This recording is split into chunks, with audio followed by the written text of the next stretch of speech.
dois dire que quand j'ai lu le premier message que tu m'avais envoyé, Anne-Claire, où tu me demandais d'animer une discussion entre Anne Sylvestre et Flesh Love, j'ai directement répondu super magnifique, j'adore l'univers de ces deux artistes.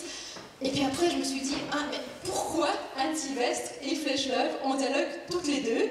Et cette réaction, pourquoi Anne Sylvestre et Flesh Love, je l'ai entendue à plusieurs reprises au fil de ces dernières semaines, à chaque fois que je croisais des gens, des collègues, des amis qui s'intéressent au festival, qui s'intéressent à votre musique, à vos textes, on me disait, ah mais c'est magnifique, c'est super de faire rencontrer ces deux personnalités, ces deux artistes, mais effectivement, mais pourquoi?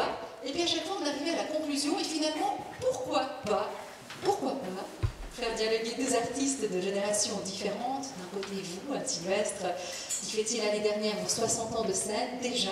Mais pas, vous êtes une chanteuse, poète, guitariste, auteur de centaines de chansons, un peu guitariste quand même, mais vous étiez guitariste, auteur de centaines de chansons dans lesquelles, évidemment, vous racontez beaucoup les femmes, leur parcours, leur combat, leur colère, les violences, le sexisme dont elles sont victimes. D'ailleurs, dans votre dernier album qui était sorti en 2013, c'est juste, il n'y en a pas encore eu d'autres depuis, l'album Juste une femme, vous faisiez écho à l'affaire Strauss-Kahn. Et en face de vous, Amina Kadeli, Flesh Love, qui avait magnétisé les publics en 2011, la première fois, je crois que vous étiez sur scène à l'époque avec le groupe Cadet Bostani, dans lequel vous étiez auteur, compositrice, chanteuse. Vous avez quitté le groupe en 2015, un départ qui s'est fait dans la douleur. Vous avez dénoncé à plusieurs reprises l'invisibilisation, les divers harcèlements sexuels, psychologiques, moraux que vous avez subis. Et donc en 2016, vous avez lancé votre projet solo Flesh Love, dans lesquels les figures et les thématiques féministes sont très très présentes. Alors, je crois qu'on a un premier élément de réponse à ce « et pourquoi pas » vous réunir toutes les deux ici ce soir. Donc, le premier élément qui est la thématique des femmes dans la société. Et j'aimerais que vous me disiez toutes les deux si, avant de me rencontrer ce soir, vous connaissiez chacune le travail, respectivement, ou peut-être pas du tout, l'univers de votre consoeur. J'avoue que non, voilà, c'est une rencontre. C'est une première. Oui, il y a toujours une première. Et vous, Flesh Love, est-ce que vous connaissiez Anne Sylvestre depuis longtemps? Alors moi, j'ai découvert il y a 1 année et demie parce que j'ai fait partie de cercle de femmes chamaniques animé par Françoise Marchand. Et dans ce cercle de femmes chamaniques, la majorité l'idée c'était de réunir des artistes. Elles venaient toutes de la chanson française. Et donc c'est par le biais de ces femmes-là, dont Garance qui a suivi un atelier d'écriture avec vous, il y avait plusieurs femmes, il y avait Brida, voilà. Donc du coup c'est par ce biais-là que j'ai été introduite à la musique d'Anne Sylvestre. Parce que ce qu'il y a d'étonnant quand même, c'est que vous avez composé toutes les deux une chanson qui porte le même titre, presque, Frangine en 1979 pour vous, Anne Sylvestre, une chanson dans laquelle vous évoquez une société assez clivante, qui oppose, qui met en concurrence les femmes. Oui, c'est depuis leur enfance. C'est ça mon désir. Moi, je raconte des histoires et j'avais envie de parler de nous, depuis petite fille à femme. Ouais, mais je ne suis pas une théoricienne du tout. Donc je raconte des histoires. Je ne prouve pas non plus. Je montre et puis on tire ses conclusions. Bien sûr, donc quand je dis vous racontiez cette histoire, vous parliez de la société qui vous entourait. Oui, et vous parlez de la concurrence féminine à cette époque. Peut-être pas de concurrence, je ne sais pas. En tout cas, oui, c'était pour dire en gros que, en effet, si on s'était plus appuyé les unes sur les autres, on aurait gagné du temps et ça serait passé mieux. Mais on nous opposait. Voilà, c'est surtout ça qu'on nous opposait. On continue d'ailleurs. Vous disiez, non, on aurait pu rester Frangine, ça nous aurait gagné du temps. Oui, gagné du temps, bien sûr, bien sûr. Et puis, vous, Amina, donc, vous avez, Flesh Love, c'est votre nom d'artiste, Flesh Love, vous avez composé Frangine. Frangine, Sisters, voilà, je vais m'embrouiller encore quelques temps, donc la même chanson, traduite en anglais, qui parle aussi de sororité, de solidarité féminine. Est-ce que vous pouvez nous raconter sur quel texte et sur quelles influences vous êtes basé quand vous avez composé cette chanson? Déjà, mon expérience. Mon expérience, c'est ma relation aux autres femmes et le fait qu'implicitement ou explicitement, on m'ait appris que les autres femmes étaient des rivales. Et effectivement, de me rendre compte que non seulement on gagnait du temps, mais de l'énergie aussi, à être ensemble et à pousser ensemble dans la même direction. Et ce que j'avais aussi envie de mettre en avant dans Snake Sisters, c'était l'idée qu'il est facile d'être là quand les gens vont mal, parce qu'on se sent aussi utile et des fois ça permet aussi de redorer sa propre histoire, son propre moment de vie, mais qu'il est aussi important d'être là et de se réjouir lorsque les autres femmes, en l'occurrence je parle des femmes, réussissent et brillent. Voilà, et donc pour moi c'est aussi important d'être là. Donc la sororité c'est aussi quand ça va bien. Qui renforce les énergies. C'est une solidarité, bien sûr. Exactement. Ça veut dire que le succès d'une autre nous apporte une richesse à nous aussi. Exactement. Et à partir de quel moment, Sylvestre, est-ce que vous avez réussi à fonder une sororité? Je vous poserai la même question, Flèche Lab, mais je connais un peu mieux la réponse en ce qui vous concerne. Une sororité, peut-être une communauté de femmes qui vous entouraient, que ce soit des musiciennes qui jouaient avec vous, peut-être des femmes qui travaillent dans la production de vos concerts, les agentes, les attachés de presse. Je ne crois pas avoir fédéré, avoir attiré, mais j'ai toujours été entourée, déjà parce que j'ai 2 filles et que voilà, j'ai été entourée de beaucoup de filles, de copines, des amis, etc. Mais il n'y avait pas une intention particulière. Ce que j'ai pu vérifier, par exemple, c'est que dans les débuts de mon métier, on nous opposait, c'est-à-dire dans les maisons de disques par exemple, on créait des rivalités, on disait à une qui arrivait, tiens toi tu sais l'autre elle va te faire confiance. Et il arrivait aussi qu'on mette dans un placard bien caché une chanteuse par exemple parce qu'elle aurait pu faire de l'ombre à l'autre. Donc c'était des histoires de concurrence plus liées à la question économique de promotion. Mais c'était des concurrences inventées par les autres et on peut s'en apercevoir 20 ans plus tard. Hein. Est-ce que vous avez l'impression que la situation a changé maintenant? Je ne sais rien, parce que moi je marche toute seule, j'ai ma propre maison de production et je ne hante pas les firmes. Voilà. Mais sans doute ça doit continuer. Maintenant, sauf qu'à présent elles se défendent. Tu parles de Garance et des autres, bien sûr, il y a des filles quand même qui se défendent sur le terrain.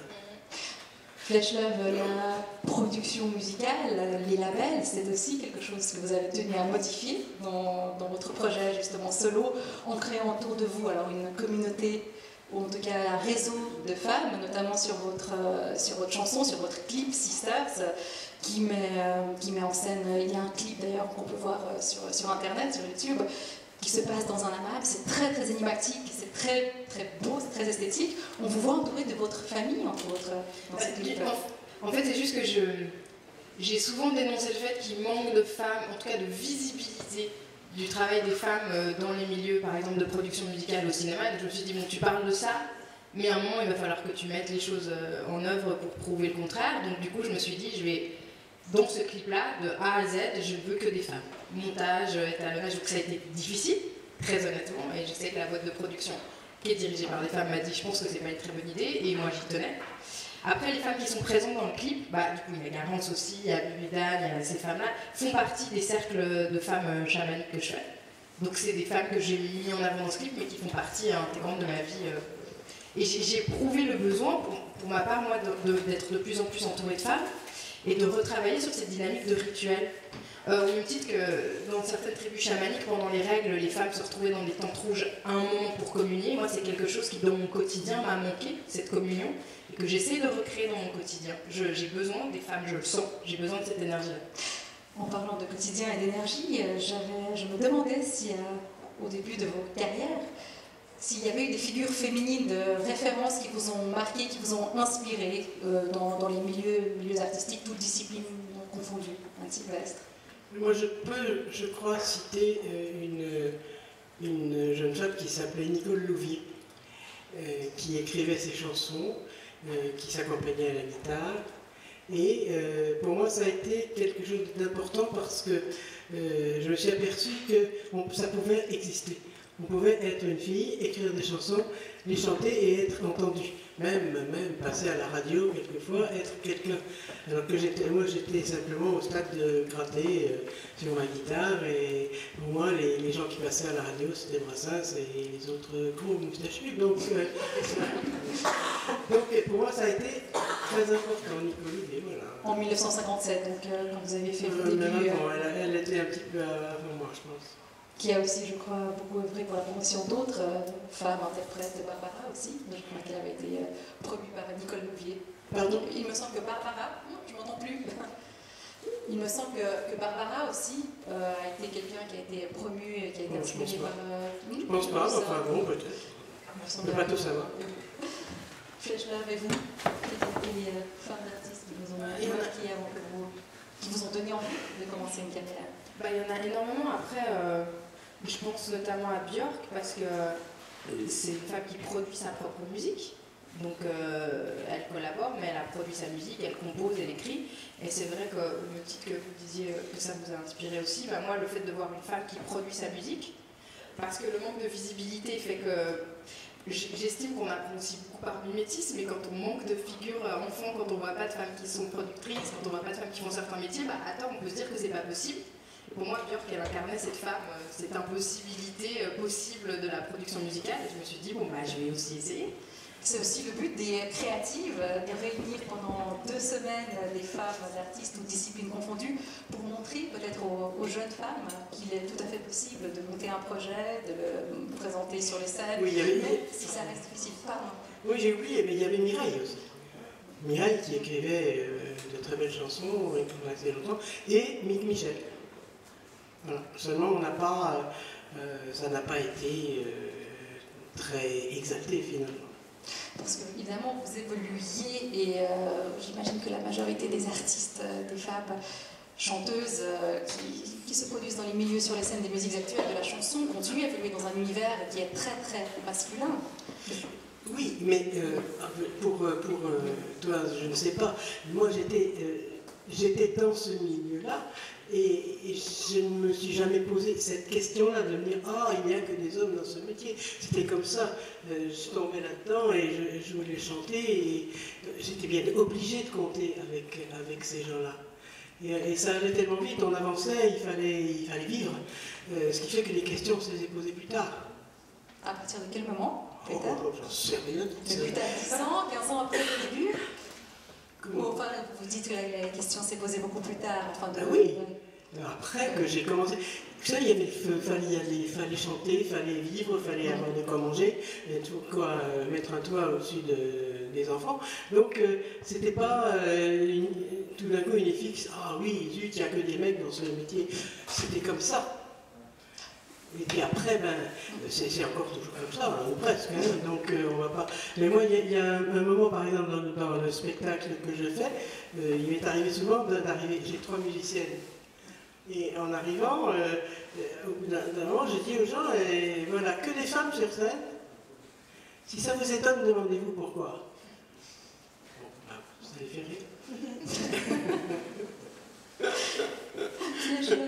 Et de par votre expérience justement en écoutant Anne Sylvestre, est-ce que vous avez l'impression que la situation a beaucoup évolué en 2018 pour les femmes artistes qui montent un projet, les femmes chanteuses? Mais je pense que les médias ont changé, c'est-à-dire qu'on peut aussi s'autoproduire plus facilement. Il y a YouTube, je pense qu'aussi il y a Facebook, je pense qu'il y a Instagram, je pense qu'aussi il y a beaucoup de femmes qui ont parlé et dénoncé. Donc moi j'arrive aussi dans une veine où il est aussi plus facile de poser ma pierre à l'édifice d'un château qui est déjà bien avancé. Donc je pense qu'il y a aussi ça qui a changé. Les réflexions sont différentes. Mais après, est-ce que je croise beaucoup de femmes qui produisent leur musique? Non. Est-ce que quand je vais dans un studio, c'est une femme qui fait les captations de son? Non. Et je dis pas que ça n'existe pas, mais moi je les ai pas rencontrées. Donc donc du coup non, ça n'a pas beaucoup changé, mais il y a une visibilité différente et il y a une sensibilité différente et du coup on en parle plus, peut-être. Oui, mais enfin, pardon, je n'ai jamais quand même eu cette impression de me dire je suis entouré d'ennemis. Sinon, on ne pouvait pas vivre, on ne pouvait pas faire quoi que ce soit. C'est pas forcément des ennemis. Donc, il fallait faire sa place. Quand dans un spectacle, on nous disait ah, on ne peut pas vous mettre une femme avant parce qu'il ne fait pas de femmes dans le même endroit, ou qu'à la radio, on n'avait jamais plusieurs femmes l'une après l'autre, il y avait beaucoup de garçons. Mais il faut aussi du temps pour se rendre compte de ça. Parce que, bon, je parle de temps, puisque moi j'en ai eu beaucoup, pour prendre conscience. Mais ce ne sont pas forcément des ennemis, toi, c'est ça? peut-être je profite, petit insert, comme on devra libérer un Sylvestre à 18h30, si vous avez des questions qui vous surgissent sur le bout de la langue maintenant, n'hésitez pas, tendez la main, on peut vous faire passer un micro, profitant de la présence d'un Sylvestre, encore quelques instants, une vingtaine de minutes, un peu moins. Voilà, donc vous tendez la main et puis on vous amène ce qu'il faut. Alors si on s'éloigne du monde professionnel, effectivement très masculin, qui vous entourait, qui vous entoure encore maintenant, la question des inégalités hommes-femmes, de la place des femmes dans la société, est évidemment une thématique qui traverse toute votre œuvre, Anne Sylvestre, et qui se manifeste aussi dans votre projet solo, Flashball. Par contre, à la différence d'Anne Sylvestre, vous chantez en anglais. Donc peut-être je chante aussi en français, mais c'est vrai qu'il y a aussi l'anglais, effectivement. Ouais. Et moi, je me demandais justement qu'est-ce que vous décrivez, qu'est-ce que vous attrapez peut-être dans les thématiques sociétales actuelles, qu'est-ce qui nourrit votre travail pour parler de ces inégalités, du sexisme et d'autres questions. Le truc, c'est que moi, je parle beaucoup de spiritualité. Donc, on revient un peu à la thématique du coup de sorcière. Donc je suis dans quelque chose d'essentiel dans l'essence. Donc je cherche aussi à dépouiller. Donc la dynamique homme-femme est une dynamique qui est présente parce qu'elle est inculquée et qu'on vit dans une société genrée binaire. Mais dans ma musique, je parle aussi de quelque chose qui dépasse cette notion du genre. Par contre, à quel point j'en parle dans une chanson comme Sisters ou la prochaine qui va sortir, qui parle d'un rituel amazonien qui s'appelle Festa Tocandira, qui est un rituel des Mawessan, qui est une tribu donc au Brésil, et on force les hommes à prouver qu'ils sont virils à travers un rituel avec des fourmis qui sont très douloureuses, des piqûres de fourmis qui s'appellent les hormigas. Et donc du coup voilà, moi je dénonce ça, où je me mets là, parce que je suis très intéressée par l'éthologie, et donc quand je suis tombée sur ce rituel, je me suis dit, et si tu es un homme et que tu n'as envie de rien prouver du tout, et mais t'es forcé de le faire, qu'est-ce qui se passe? Donc du coup je parle de ça, donc j'ai aussi de l'empathie et j'essaye de me mettre au même titre que je trouve nécessaire pour une femme d'être plurielle dans son identité. Je pense qu'il est nécessaire que les hommes se réclament aussi de cette identité plurielle. Donc je parle de ça, mais je parle aussi de spiritualité. Donc je parle pas d'inégalité de genre, je fais pas que de la chanson politique. Il y a une ou deux chansons qui parlent, il y en a une qui parle d'harcèlement de rue, l'autre qui parle de chemicals, mais ça parle quand même de quelque chose de plus essentiel, universel, de ma part. Non, je ne pensais pas à la chanson politique au sens vraiment militant, engagé, mais en fait, en parlant des femmes, tout simplement, c'est déjà un sujet et politique et engagé. Non, Sylvestre, j'imagine que vous chantiez au début, vous parliez, par exemple, dans la chanson Mystère, je me souviens que c'était des chansons que j'avais découvertes quand j'étais adolescente. Ce sont des chansons, et Mon Mystère, oui, mais c'est une chanson qui parle qui fait rire. Comment? Ah oui. Oui, vous avez un ton sarcastique et drôle, mais en même temps, le propos est assez dramatique. C'est des chansons, c'est pas dramatique. Oui, Mon Mystère, bien sûr, j'ai mon soutien-gorge sur tous les autobus, etc. Une publicité pour le papier toilette. Non, oui, mais bon, si c'est pris de façon. Moi, je ne veux pas dramatiser, je ne veux pas dire ouais, c'est dégoûtant qu'on fasse comme ça. Non, je fais une chanson qui fait rire. Moi, c'est juste des chansons. C'est pas autre chose que des chansons. C'est pas des discours, c'est pas des je sais pas, je trouve qu'en faisant comprendre les choses, on y arrive vraiment beaucoup. Il y a des conclusions, il faut aussi compter sur l'intelligence de la personne qui va écouter, qui va faire ses déductions. Vous voyez, c'est pas juste qui va rire peut-être, mais qui va se dire non, mais ça veut dire que non, c'est pas normal. Mais j'arrive quand même de pas mal de couches de l'époque. J'ai toujours écrit des chansons engagées, mais ça n'a jamais été attention, chanson engagée. Voilà. J'ai fait une chanson qui s'appelait Bergère. Ah, dis-moi donc, Bergère, à qui sont ces moutons? Je suis désolé, ça ressemble à du folklore, mais à un moment, le fameux monsieur qui passe et qui s'imagine qu'il a le droit de cuissage, dis-moi donc, tu as de bien beaux yeux, et elle répond, vous parlez de mon derrière, je sais bien monsieur, mais c'est pas votre affaire, le touche qui je veux. Ben, on est en plein dedans là. Voilà, c'est tout. Or, on fait rire aussi. Je veux dire, moi c'est des chansons que je fais. C'est pas des théories, c'est pas des discours, c'est des chansons. Vous non plus d'ailleurs. Je ne Mais non, fais pas mais de discours et des théories. Enfin, les questions, il y a un peu moins d'humour au sens. Pour l'instant, pour l'instant dans les chansons. La question d'humour, hein, quand même.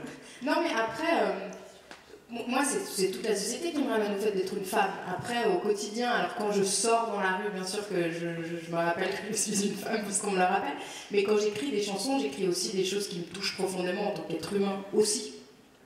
C'est nécessaire, parce que sinon je m'enferme moi-même dans l'identité que je pourrais potentiellement dénoncer. Oui, c'est ça, tu n'écris pas que femme. Non, j'écris humain, sinon bien fou. Donc voilà, c'est important aussi de trouver un espace de liberté dans ce genre un peu binomial qu'on nous colle dessus. Et donc voilà, c'est pas évident, mais il faut y arriver. Et dans les ateliers que vous donnez à Sylvestre, dans les ateliers de chansons qu'évoquait Flash Love tout à l'heure, que vous donnez, que vous animez avec des chanteuses, enfin des personnes qui s'intéressent à la chanson, comment est-ce que ça se passe? Qu'est-ce que vous leur apprenez? C'est des petits secrets, ça. Oh. Ça, c'est un petit secret, ça s'appelle l'atelier clandestin. Et ça demande à le rester. Ce sont des... Voilà, j'ai mis quelques... C'est pas quelque chose d'hebdomadaire, c'est pas une activité régulière. C'est comme ça, de temps en temps. La chanteuse Mèche qui travaille aussi avec moi, de temps en temps me dit, dis donc, il y a longtemps qu'on n'a pas fait un atelier. Bon, elle m'a dit, alors on convoque, d'ailleurs, comment il s'appelle, Garance, Lily Lucas, Catherine Valtefel, des gens. Mais ça, c'est un petit truc, enfin, c'est pas une institution, ça demande à rester un plaisir. Comme le reste aussi, j'imagine. Enfin, pourtant, chaque fois que vous montez sur scène, il faut que ce soit un plaisir. Oui. Enfin, c'est un travail plaisir. Oui, non, c'est vrai, mais bon, je suis productrice de mes disques, je suis éditrice aussi de mes... Oui. Pardon? Oui. Et donc, ça, c'est parce que j'ai voulu faire Cavalière seule, parce que j'avais beaucoup de déboires dans ces milieux, ce qui fait que là, j'ai voulu produire et ça se passe bien. Est-ce que vous avez constaté un changement dans les publics qui vous suivent, un Sylvestre? Est-ce que j'avais lu un entretien, j'avais entendu un entretien avec vous où vous disiez que voilà, pendant longtemps, il y avait beaucoup de femmes qui venaient à vos concerts. Ah oui, mais alors moi je m'étais... Oui, bien sûr, il y avait une chose assez amusante que j'avais remarqué. Au début, oui, c'est vrai, dans certains concerts, il y avait une majorité de femmes. Et puis après, je me suis aperçu que, bien sûr, parce que c'était... oui, c'est Anne Sylvestre qui chante, et mon bonhomme, toi tu vas garder les enfants et moi j'y vais. Et oui, c'est ça, il y avait aussi que les papas gardaient les... Bon, quand c'était le foot, c'était le contraire. Ah, c'est ça. Non, mais j'ai pu voir, il y a une chose que je vois et qui me ravit, c'est que j'ai un public complètement mélangé dans les âges et dans les sortes, parce qu'il y a beaucoup de jeunes qui viennent m'écouter, et beaucoup qui sont des anciens fabulettes, puisque j'ai cette casquette-là aussi. Voilà, d'auteur, compositeur pour les enfants. Oui, les chansons pour les enfants. Et quand j'ai commencé à écrire des chansons pour les enfants et à les enregistrer, on m'a dit, mais pourquoi tu fais ça? J'avais dit, je me prépare au public. C'était une boutade, mais ça s'est révélé. Ça s'est révélé vrai. Je disais également, je lutte contre la crétinisation, et je pense que ça a marché aussi. Parce qu'à l'époque, vous avez commencé à écrire des chansons pour enfants, il n'y avait pas réellement de domaine dédié chansons pour enfants en français, en francophone. Non, il y avait les Fables de La Fontaine, il y avait les vieilles chansons françaises, etc. Ensuite, il y a des gens qui se sont aperçus que c'était un filon, et à ce moment-là, j'ai été dépassé, bien sûr. Flash Love, les enfants, forger les publics de demain, est-ce que vous y pensez déjà? Non, mais j'espère qu'ils écoutent déjà ce que je fais maintenant. Je crois que les adolescentes vous suivent avec attention, en tout cas. Oui, c'est vrai. Oui, c'est vrai. Mais après, sur les réseaux sociaux, donc on peut voir les gens qui nous suivent, et c'est vrai que j'ai 65% de femmes sur Instagram. 65%, c'est pas mal. Ouais, c'est pas mal. Comment est-ce que vous expliquez ça? Par les thèmes que vous abordez, votre univers visuel? Oui, je pense aussi. Après, il faudrait leur demander à elle, en fait. En revanche, par revanche. Mais oui, mais c'est une femme, donc... ouais. Par soutien aussi, ouais. Soutien, oui. Du coup, ouais, je sais pas. Que les publics soient restés, effectivement. pour vous essentiellement féminin, pour vous beaucoup plus mixte. Anne-Sylvestre, c'est intéressant toujours de... Mixte à tous les points de vue. Âge et... Mixte, oui, et puis genre. Et aujourd'hui, par exemple, le spectacle que vous donnez ce soir, que vous avez donné déjà hier, vous l'avez conçu à partir de chansons qui traversent toute votre carrière, ou bien vous présentez des créations plus récentes. Qu'est-ce qu'on entend tout à l'heure et comment est-ce que vous l'avez conçu? Les deux, j'ai choisi déjà selon mon désir, selon mon plaisir, des chansons. Il y a quelques chansons qui sont assez anciennes, mais que l'on ramène de nouveaux arrangements. Et puis d'autres plus récentes, et puis d'il n'y a pas longtemps, et j'ai même 2 nouvelles que je n'ai pas encore enregistrées. Pour un prochain album? Oui, un prochain album que j'ai promis, malheureusement je me suis engagé, là donc je suis à j'ai la tête sur le billet, il va falloir que je le fasse. Donc je disais tout à l'heure, l'album précédent qui était en 2013, il y avait quand même un écho dans vos chansons sur l'affaire Strauss-Kahn. Ça s'appelle Juste une femme. Juste une femme. Ça n'est pas nommé. Tel quel, bien sûr. Mais vous évoquiez, vous disiez, il ne peut rien si elles ont des seins, quoi. Il n'est pas un assassin, il veut simplement apprécier ce que la nature met sous son nez. C'est ça, bien sûr. Donc ça se rapporte à beaucoup d'autres. Oui, mais bien sûr, moi je n'étais pas sur une personne, ça généralise et ça allait quand même assez loin. Et dans le dernier couplet, je parlais encore plus de, par exemple, dans les sociétés, ou je pensais aussi aux femmes, aux épouses, qui prenaient la honte sur leurs épaules, parce que, bien sûr, enfin bon, mais je fais des chansons, je ne fais pas des théories ou des démonstrations, ou des tiens, je parle de monsieur machin. Non, j'ai quand même cité aussi des choses qui ont été dites et qui sont bien désagréables. Est-ce que vous avez des questions dans le public? Oui, il y a une première question. Est-ce qu'il y a un... Je remonte dans le temps de la conversation, lorsque vous avez parlé de la place des artistes messieurs et artistes dames. Madame Sylvestre doit se rappeler d'un concert en compagnie de Félix Leclerc, où Félix Leclerc était en première partie et Madame Sylvestre était en deuxième partie. Oui, madame. Et je crois que la presse, par la suite, a été un peu tapageuse et cela répondra à notre question de la place des artistes, messieurs, dames, dans ce temps-là. Je peux vous expliquer ça. C'est que cette année-là, à Bobino, donc le musical de Paris, le directeur qui s'appelait M. Félix Vitry m'avait appelé en me disant vous allez faire une co-vedette avec Félix Leclerc. Je dis mais super. Et il me dit c'est vous qui allez terminer. Je dis mais non. Non, il n'en est pas question. Si je l'exige et c'est vous qui allez terminer et puis vous êtes en co-vedette, Félix passera avant et vous passerez après. Puisque c'était, on me l'imposait, puis bon, et Félix n'y a pas vu du tout un inconvénient. Il a dit bon ben voilà, on est l'un après l'autre, c'est ça ou ce serait le contraire. Mais lorsque nous sommes passés, il y a eu toute une cabale, c'est-à-dire que le jour de la première, à l'entracte, tous les Québécois de Paris sont partis. Très agréable. Et il y avait une journaliste qui était dehors avec son micro qui demandait aux gens et vous, qu'est-ce que vous en pensez? Vous trouvez pas ça injuste? Voilà. Donc peut-être que la presse en a parlé aussi, mais j'ai survécu. Et puis je suis resté ami avec Félix. Merci madame de vous souvenir de ça. Le public qui vous suit depuis longtemps, sur la mémoire, est-ce qu'il y a d'autres questions? Il nous reste 5 minutes avec Anne Sylvestre, donc profite de l'assemblée. Non? Oui. Anya. Ah oui. Merci. Vous avez parlé tout à l'heure, j'ai bien apprécié le fait qu'au début de votre carrière, vous travailliez avec des hommes, parce que voilà, c'était comme ça. Et il y a une chanson qui est emblématique de cette période, c'est la chanson que vous avez faite avec Bobby Lapointe, qui est une satire, une chanson assez élégante. Et ça m'aurait intéressé d'avoir un peu la jeunesse de cette chanson commune. C'est très très simple, monsieur. À l'époque, il fleurissait sur les ondes et un peu partout des duos d'amour dégoulinants et ridicules. Et je me suis dit un jour, tiens, je vais écrire un duo d'amour, parce que faire ma part. Donc j'ai écrit depuis le temps que j'attends mon prince charmant. Et puis, une fois que ça a été écrit, j'ai cherché à qui j'allais demander de le chanter avec moi.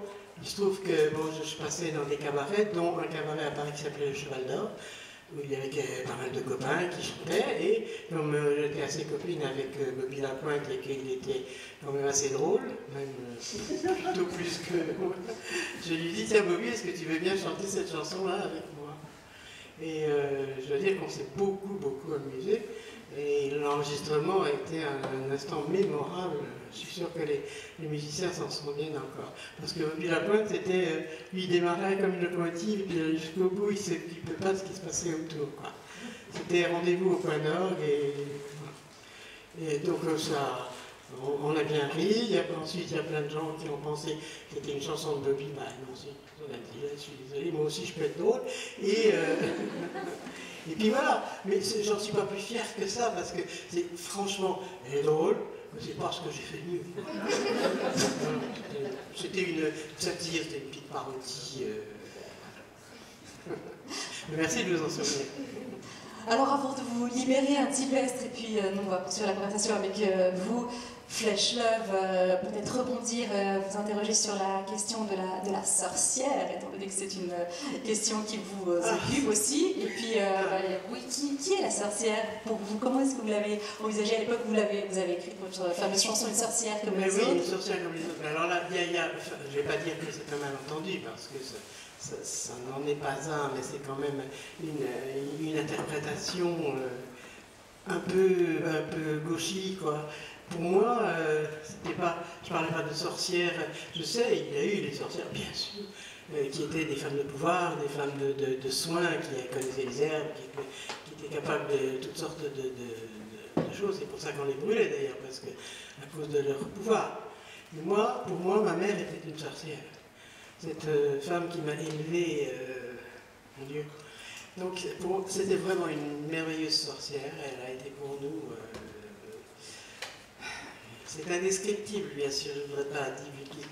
Mais, et je me suis toujours dit, à partir de mon adolescence, quand j'aurai des enfants, parce que je veux être une sorcière comme celle-là. Je voudrais vraiment, à son image, être sorcière, c'est-à-dire de force, de douceur, d'intelligence, de tout, quoi. Elle avait tout. Parce que finalement, chaque femme, c'est une sorcière. Évidemment, j'ai extrapolé, parce que, évidemment, une sorcière comme les autres, chaque femme, c'est pour ça que je cite tous ces noms dans la chanson. C'est Jeanne d'Arc ou bien Eva, c'est Margot, c'est celle qui est sur les monuments morts, etc. Je les ai toutes. Et pour moi, en plus, c'est pas une chanson, c'est une espèce de fresque, une espèce de cheminement de toutes ces femmes. Voilà, toutes celles qui nous ont précédées, et puis toutes celles qui vont nous suivre, parce que ces petites sorcières-là aussi sont en train de pousser. Et voilà, donc, c'est pas la thématique sorcière, mais je suis quand même très intéressée, puis j'ai lu Michelet et tout le reste, bien sûr. Merci beaucoup, je crois qu'on doit libérer les 18h30 précises et tapantes. Merci beaucoup Anne Sylvestre. Vous êtes aujourd'hui. On vous retrouve évidemment à 20h, juste à côté, dans la salle de maître.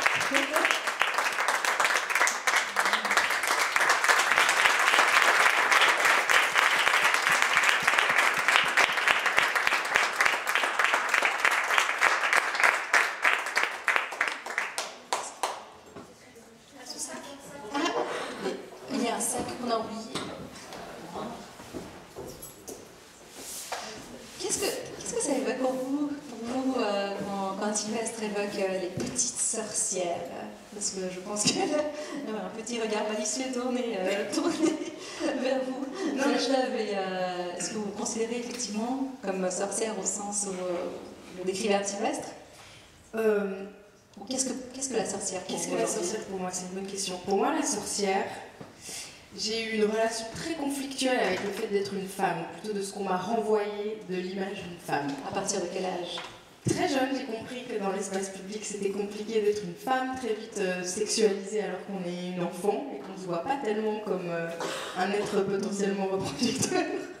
C'est-à-dire vers 10-11 ans, ça a commencé de se faire siffler dans la rue par des hommes qui ont l'âge potentiellement d'être votre père. Donc, quelque chose que je comprenais pas très bien. Donc j'ai eu beaucoup de colère. La colère est fertile, je pense qu'il est nécessaire de vivre la colère, parce qu'ensuite on finit par symptomatiser si on ne le fait pas. Et donc, et je me suis tournée, parce que j'avais envie de réponses, vers tout ce qui est féminin divin, le chamanisme, les femmes shakti, je parlais des femmes de tente rouge. Donc pour moi, la sorcière, c'est une image foncièrement positive et puissante de la femme, avec ses connaissances en herboristerie. Moi, je suis passionnée par l'aromathérapie, l'herboristerie, la lithothérapie, donc tous ces savoirs dont on parle de plus en plus, heureusement, pour penser perdus, mais qui ne sont pas perdus. Donc pour moi, c'est une vraie figure puissante. Et c'est une figure contestataire, c'est une figure politique, c'est une figure qui personnellement m'a réconciliée avec le fait d'être une femme. En découvrant aussi l'histoire alors, de la sorcellerie, si on remonte au Moyen-Âge, si vous êtes intéressé aux écrits, aux études anthropologiques, comme parlait de Michel tout à l'heure, vous avez lu effectivement des ouvrages qui racontaient. J'ai comme professeur à l'université Silvia Federici, qui est une des spécialistes, en tout cas européenne, de la sorcellerie. Donc, Et quand on regarde vos clips, je ne sais pas si les personnes qui sont présentes ont regardé Sisters et puis Mosuna, voilà, exactement, où il y a un univers, alors je ne sais pas si on peut parler de sorcellerie, mais en tout cas très très mystique. Dans le dernier clip Sisters, on voit un personnage, je crois que c'est vous-même, entouré de femmes, un personnage avec une tignasse blonde qui le couvre jusqu'aux genoux, très très étrange, qui pourrait effectivement s'apparenter à une sorcière, mais alors d'une culture aussi bien occidentale qu'extra-occidentale, et cet univers mystique, même plus que de la sorcellerie, j'ai l'impression qu'il emprunte aussi votre univers esthétique. Oui, mais parce que ça fait partie de mon cheminement d'être humain et d'individu. Pour moi, la spiritualité, c'est quelque chose, je ne peux pas vivre sans. Je me suis longtemps posé des questions sur la raison de ma présence sur cette planète, de l'ordre des choses, de pourquoi je sens ça. Et c'est vrai que la spiritualité, pour moi, me permet d'aller à la rencontre de mon vrai moi, en fait. Parce qu'on est aussi, on pense être ce que l'on a dit de nous. Ah, petite, tu es timide, tu parles trop fort. Et donc on finit par estimer que ce que les gens ont projeté sur nous, c'est notre vérité. Alors que c'est aussi, et d'abord pour moi, le reflet de ce que la personne, de ce que vous révélez en une personne. Et en l'occurrence, ça peut être vos parents, donc à force de vous répéter que vous êtes timide, vous finissez par penser que vous l'êtes réellement et que ça fait partie de votre identité propre. Et donc voilà, dans mon processus, j'essaie d'enlever toutes ces couches et d'aller à l'intérieur, et ça passe par une découverte de différentes spiritualités. Vous parlez de cette femme qui est une sorcière, c'est plutôt inspiré par tout ce qui est esprit japonais, les esprits, les yokai, qu'on retrouve aussi pour celles et ceux qui connaissent peut-être Miyazaki, les films de Miyazaki. Il y a beaucoup de yokai, donc je suis inspirée par le chamanisme, je suis inspirée dans Mosuna, les derviches tourneurs, on est dans le soufisme, une des branches spirituelles de l'islam.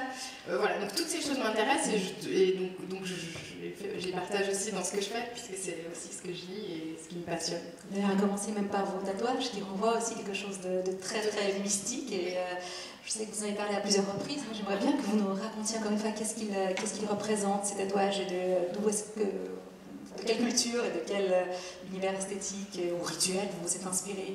Il faut savoir que d'abord le tatouage, c'est un peu... Les premiers tatouages sont apparus à la base, en fait, c'était des cicatrices. Et des guérisseuses ont eu l'idée pour justement cicatriser plus rapidement, de mettre un mélange, une espèce d'ongluant, un mélange qui serait à base dans différentes cultures de différents composants. Et finalement, ils se sont rendus compte après quelques semaines que ça laissait une marque. Ce qui a donné un tatouage. Et ensuite, ça a évolué à travers des rituels. Ça a été d'abord à travers des rituels initiatiques. Quand tu passes d'enfant à homme ou femme, quand tu te maries, quand tu perds quelqu'un. C'est aussi l'ornementation. Et donc, moi, de par ma mère, je suis algérienne, moitié algérienne. Et donc, mon arrière-grand-mère avait ses tatouages traditionnels. À l'époque, ces tatouages traditionnels, les femmes étaient obligées de les avoir, ce qui est la différence avec moi. C'était donc les femmes berbères. C'était les femmes berbères durant leur mariage. Donc, le jour de leur mariage, elles passaient entre les mains d'une ou un tatoueur donc elles n'avaient pas le choix, les femmes, du motif qu'elles allaient se faire tatouer, mais c'était des motifs de protection, des motifs de fertilité, des motifs pour garder son mari. Il y en avait certains à l'intérieur des cuisses. Et donc moi, mon idée, c'était de représenter dans ma famille, puisque je ne parle que en mon, la première génération de femmes qui décident de se faire tatouer. Et ayant étudié l'ethnologie à l'université, toutes ces cultures m'intéressaient, donc j'ai fait des recherches sur les motifs traditionnels. Et donc pour trouver tous ces motifs de protection, je ne sais pas de quel côté je vous montre là, mais j'en ai un qui est censé représenter un squelette de serpent, qui est censé protéger et qui est censé représenter quelqu'un de magique. Et de l'autre côté, j'ai un symbole qui s'appelle donc, la grenouille, et qui est censé représenter la fertilité et qui est censé me protéger aussi. Donc voilà. Et des symboles évidemment sur votre cou et votre gorge, voilà, qui protègent votre voix aussi. Notamment. C'est pas un endroit anodin, j'imagine. Non, exactement. Ce que vous nous racontez. Et comment alors musicalement vous construisez votre univers? Parce que là on a parlé de vos références spirituelles, visuelles, de votre anthropologie. Que se passe-t-il alors? Comment est-ce que vous retranscrivez tout ça dans les musiques? Parce qu'il y a aussi beaucoup d'influences qui viennent de mille traditions différentes. C'est très très dur d'ailleurs de dire voilà, vous faites l'électro-pop rock avec. C'est impossible en fait. En vous réécoutant ces derniers jours, je me disais, je sais pas. Et en quelle case vous j'ai pas sorti mon album encore, c'est encore plus éparse. Après, certaines traditions, moi j'adore la flûte, qui est l'instrument qui est le plus proche aussi de la voix humaine. Et donc le ney, qui est par exemple une flûte traditionnelle qu'on retrouve aussi beaucoup dans la musique soufie.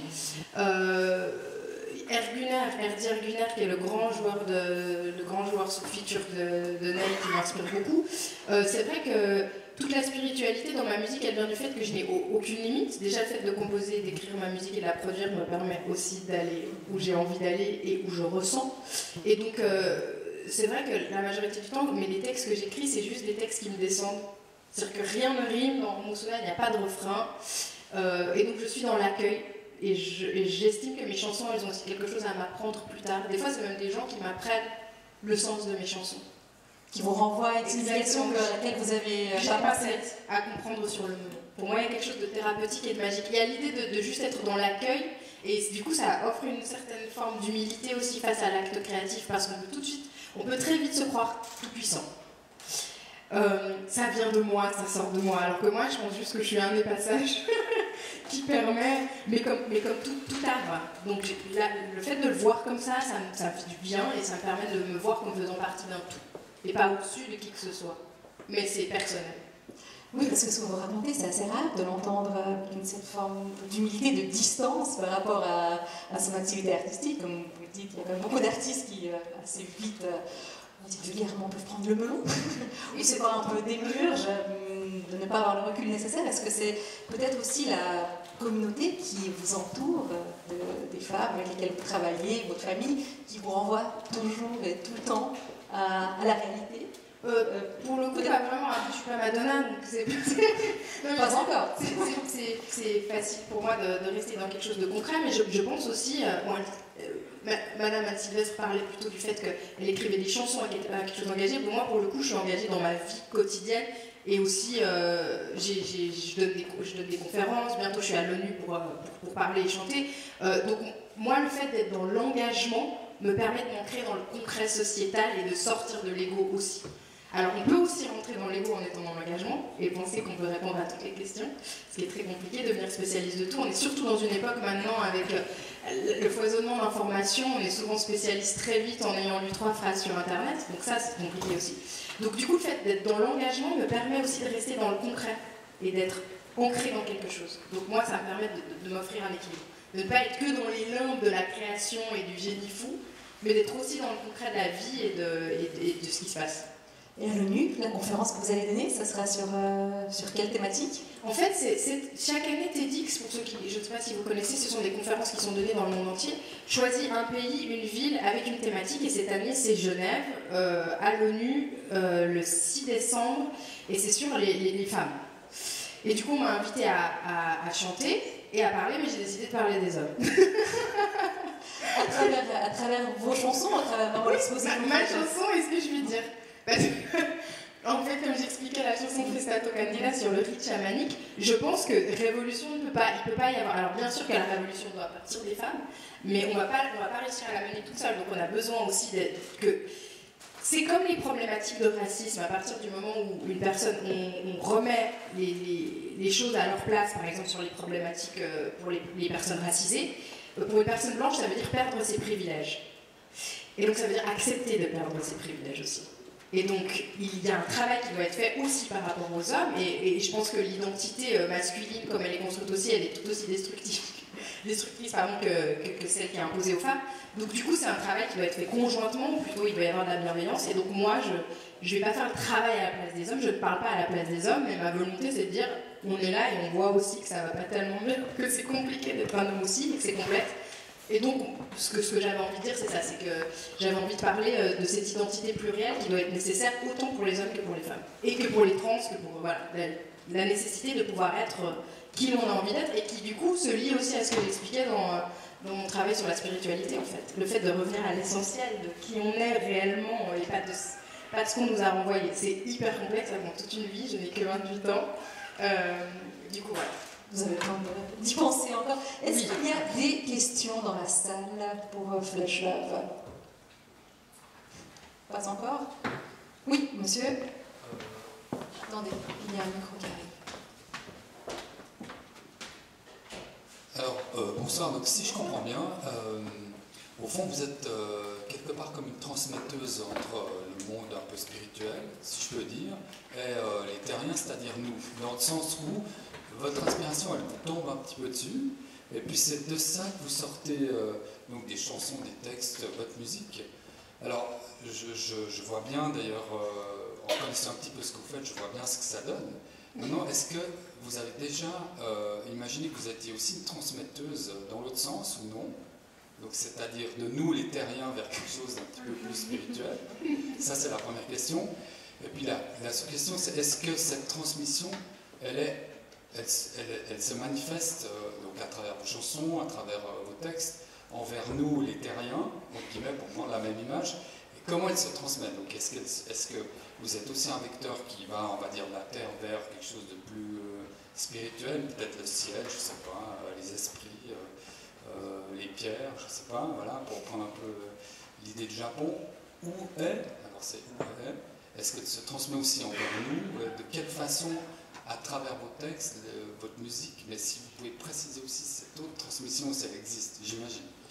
Pour répondre, je vais vous donner l'exemple des danseurs à derviche tourneur. Les derviches tourneurs, quand ils dansent, ils ont une main qui va vers le ciel, une main qui va vers la terre. C'est impossible de prendre que de l'énergie comme ça ou comme ça. C'est un mélange et c'est une énergie. Après, je n'ai pas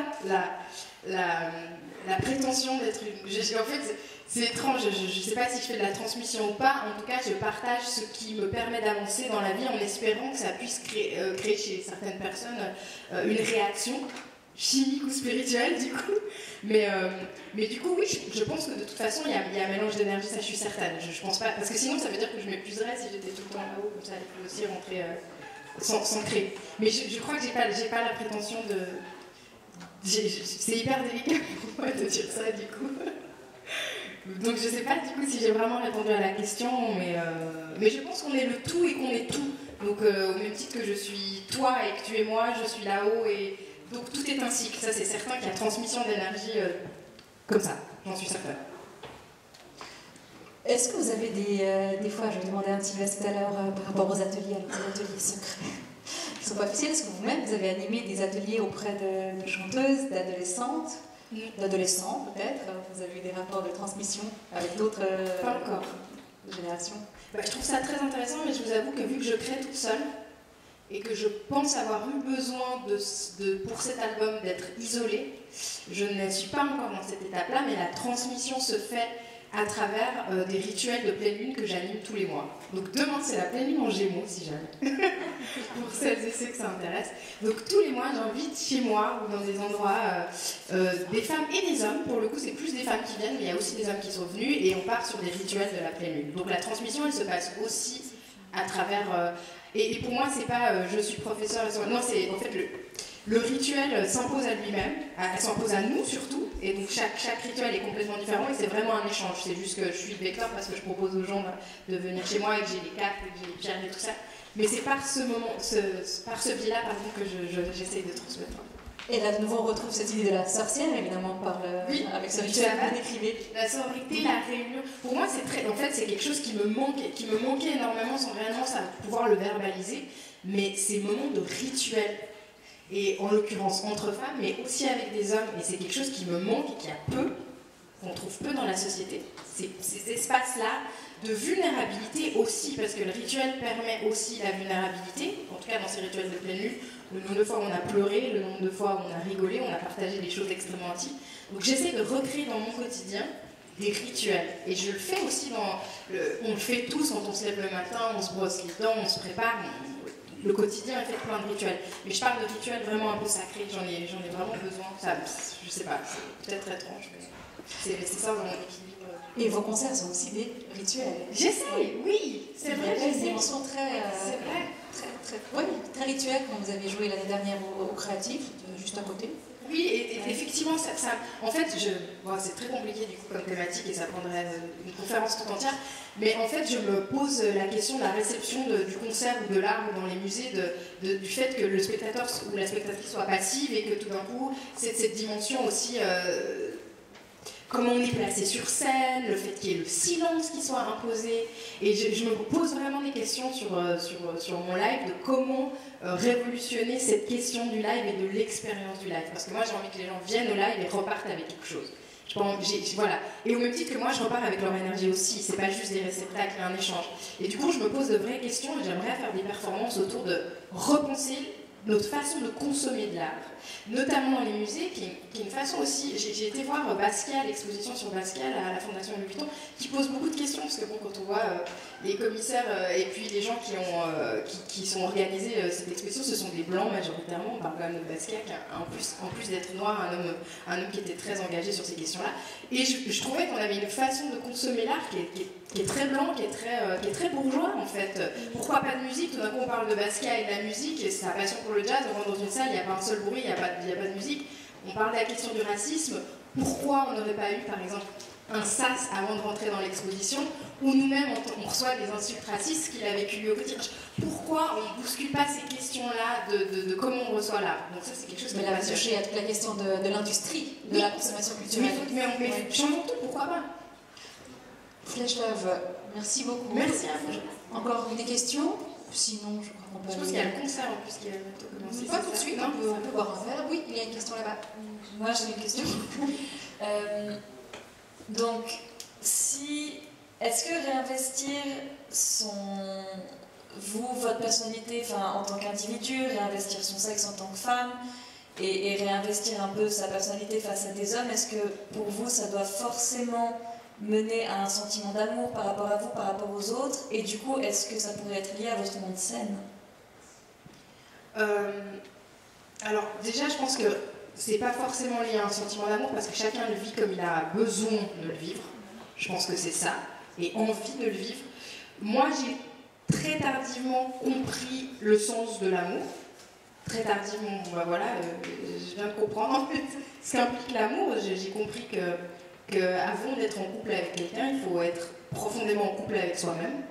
J'ai compris que l'amour est inconditionnel, sans condition. Donc, toute cette nouvelle façon de comprendre ce qu'est l'amour, j'ai eu envie de le mettre dans mon nom pour ne jamais l'oublier. Voilà. Donc ça, c'est mon processus à moi personnel que je n'impose à personne, parce que j'ai la prétention de rien du tout d'autre que de mener mon propre chemin. Après, effectivement, mener cette réappropriation de sa personne, de son genre avec amour, ça fait du bien. Le self-love, tous ces mouvements aussi américains dont on parle aussi de self-love, empowerment, ça passe aussi par l'amour qu'on se donne à soi-même. Mais chacun fait comme il peut avec ce qu'il a reçu, parce que nous sommes aussi la somme de notre enfance et de nos expériences. Là, en ce moment, je lis Alice Miller, qui parle beaucoup de cette question de l'enfance. Donc on fait ce qu'on peut avec ce qu'on nous a donné, et ce que nos parents ont eux aussi reçu au moment où ils ont pu nous offrir ce qu'ils ont pu nous offrir. Du coup, voilà, très compliqué comme question. Mais il ne faut pas culpabiliser les gens, chacun fait comme il peut, avec ce qu'il a.